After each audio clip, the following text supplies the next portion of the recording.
Hello, my name's Chris Whittle. This is the new Elinchrom BXRi 500. It was launched at Photokina. It is going to be the most fantastic flash unit, and I'd like to give you the Photokina demonstration.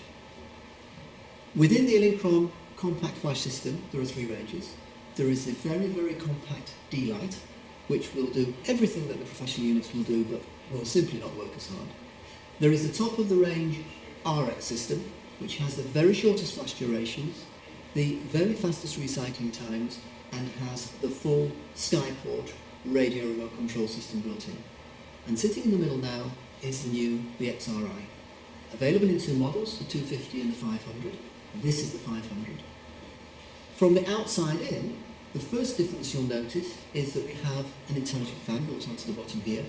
The fan senses the temperature of the unit, will turn itself on when it's needed, and will turn itself off when it's no longer needed. The second thing you'll notice is that we have a new flash tube in here. It isn't quite as simple as just fitting a new flash tube because there's a lot of electronic technology behind it, but this does mean that we have very short flash durations even with the BXRi system. The reason why this is important is with all digital cameras now, the images are being enlarged far more than you would ever have enlarged a film image. As a consequence, camera shake can be a real problem. The flash duration of the BXRi is around 3 times faster than many other flash units of its type in the marketplace. So in a sense, what you have here is image stabilized flash. It will give you sharper results. Finally, we have the new case, this new thick plastic case. It has moulded into the side of it a lock and unlock motif here, so you can see quite clearly the locking position. It is completely sealed, so you can't get dust or fingers or moisture or anything into there. And it's designed to work in conjunction with this intelligent fan to run much cooler, which means that you can also use the unit as a continuous light if you need to do. Let me put this onto the stand. On the back of the head, you can see the controls.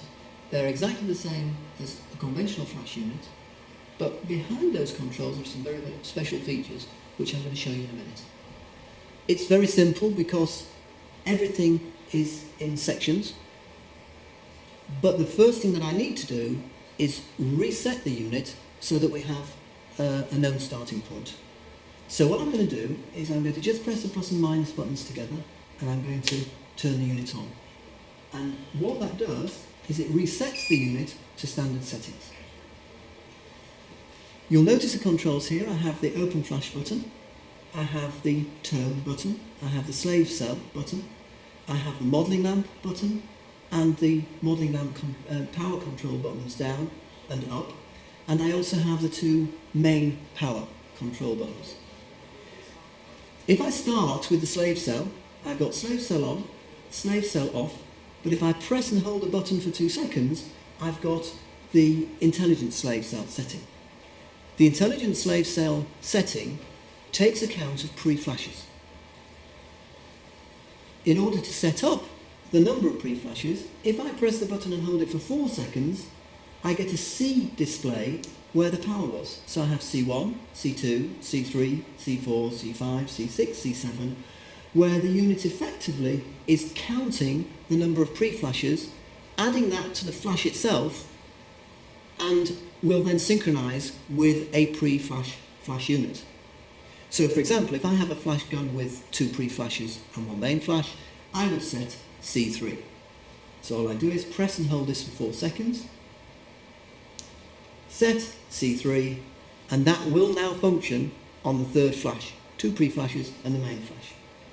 But we don't really want to do that because counting the number of pre-flashes can be quite a complicated process. And this head has an intelligent slave setting. The intelligent slave setting is the C0 setting where it will analyse the flash for you. So Chris, if you could fire the speed light for me. You can see here that we have C3. So there were 2 pre-flashes and 1 main flash.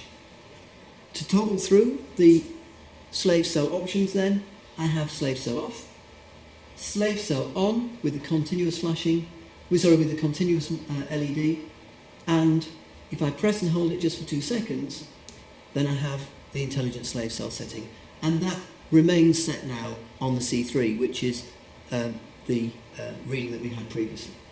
Let's turn that off and let's look at the tone control here. This is of course a tone on recycle, a ready beep if you like. I can have the ready beep off, I can have the ready beep on, or if I press and hold the button, I have a reading here, A for audio, which I can adjust. A1, 2, 3, 4, 5, 6, 7, and back to A1.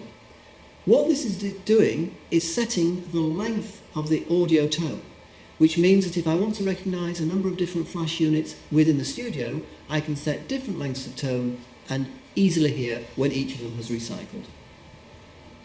Okay, so let's have a look at the modelling lamp. We can see here the modelling lamp control button with the up and down arrows above and below. My first pressure on the modelling lamp button turns it to proportional. We can see the LED here. My second press of the button, which is the plus, adjusts it onto free, and I can then adjust the modelling lamp independently of the power, and the flashing LEDs show the power of the modelling lamp, whilst the continuous LED shows the power setting. And of course, I've also got an off setting. Behind the modelling lamp button, I also have additional modelling lamp controls. So if I press and hold the button for a couple of seconds, you can see I have the F1 and F0 options here. F1 turns the modelling lamp off on recycling, and if I just do that again, F0 leaves the modelling lamp on during recycling. If I press and hold that again, I then have another option. I have -1 or -0. -1 will adjust the power of the modelling lamp down by 1 full stop across the whole range. This means that if I'm using a BXRi 250 and a BXRi 500 together, I can set the power of the modelling lamp of the BXRi 250 down 1 full stop, which means that the modelling lamp is proportional between the 250 and the 500. The final group of controls is behind the up and the down power arrows. If I press and hold these two together, you can see I get the R1.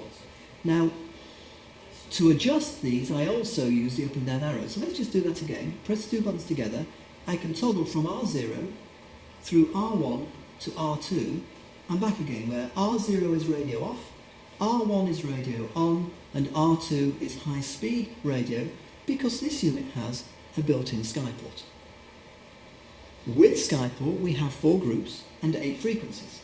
So if I want to change the groups or the frequencies, I simply press the two buttons, I'll turn the radio on, and when I press the modelling lamp button here, I toggle into group 1, 2, 3, 4, and back to 1, and press it again, frequency 1, 2, 3, 4, 5, 6, 7, 8, and let's go back to 1. And finally behind there, I have one other option. I have the increment, the power increment option. So press the two buttons again, toggle through group and frequency to the increment. I can have I0, which adjusts the power in full stops, I1, which is tenths, 2 is 2 tenths, 3 tenths, 4 tenths, 5 tenths of a stop. The reason for this is, and I'll set it to I3, if for example I have a lens which can only be adjusted in thirds of an f-stop, I can synchronise this to that lens by adjusting the power, as you can see, in thirds of an f-stop. So, this is the Elinchrom BXRi. We believe that this is the most capable unit, the most exciting, the most advanced unit of its type on the market at the moment. It has many, many capabilities, whilst at the same time being incredibly easy to use. And of course, as we've seen already, if you're demonstrating the unit and you're not sure how it was last left, or if you're coming to the unit fresh in your studio and you're wondering how to set it up for the next job, just remember the Photokina demonstration. Just remember to keep these two buttons pressed, turn it on, and start from the beginning. I'm Chris Whittle. Thanks for watching.